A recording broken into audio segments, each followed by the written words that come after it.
दोस्तों, एक बार की बात है, गांव में एक छत पर एक छोटा सा बुलबुल का बच्चा काफी तेजी से आवाज कर रहा था।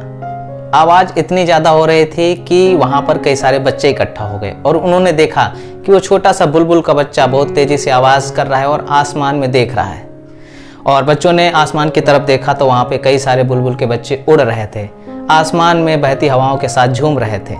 और वो छोटा सा चूजा उनको देखकर उसका भी मन कर रहा था कि वो भी आसमान में उड़े, वो भी हवाओं की लहरों में जाकर खेले, लेकिन उसके पंख नहीं खुल रहे थे और वो चिल्ला रहा था। वहां पर एक छोटा सा बच्चा था, उसने देखा कि वो बुलबुल का बच्चा उड़ नहीं पा रहा था और तब उस बच्चे ने कहा कि लाओ मैं इसके पंख खोल देता हूं। तभी उन बच्चों में से एक ने रोक दिया और कहा, नहीं, उसके पंख मत छूना और उसकी कोई मदद मत करो।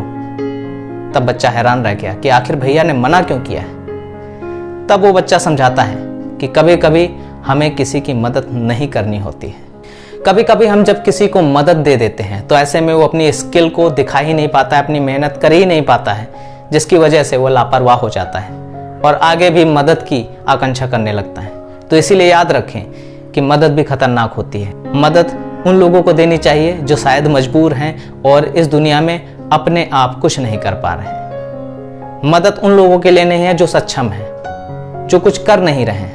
दोस्तों, इसी तरह से आजकल के पेरेंट्स भी अपने बच्चों के साथ कर रहे हैं। बच्चों को इतनी ज़्यादा सुविधाएं दे देते हैं कि उनके बच्चे दुख और परिश्रम जैसी चीज़ों को जानते ही नहीं। इस दुनिया में सुख को पहचानने के लिए दुख को देखना जरूरी है, लेकिन जिन बच्चों को सुविधाएं मिल जाती हैं, जिनको इतनी ज़्यादा चीज़ें मिल जाती हैं कि उन्हें और कोई चीज़ दिखाई नहीं देती, तो वो सच्चा सुख नहीं प्राप्त कर पाते।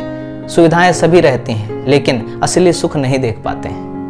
कुछ बच्चों को सारी चीज़ें उनके पास तुरंत अवेलेबल हो जाती हैं, उन लोगों को मेहनत नहीं करनी पड़ती है। और ऐसे में जब उनको मेहनत नहीं करनी पड़ती है तो वो परिश्रम की भी कीमत नहीं समझते हैं। और पेरेंट्स की सबसे बड़ी कमी है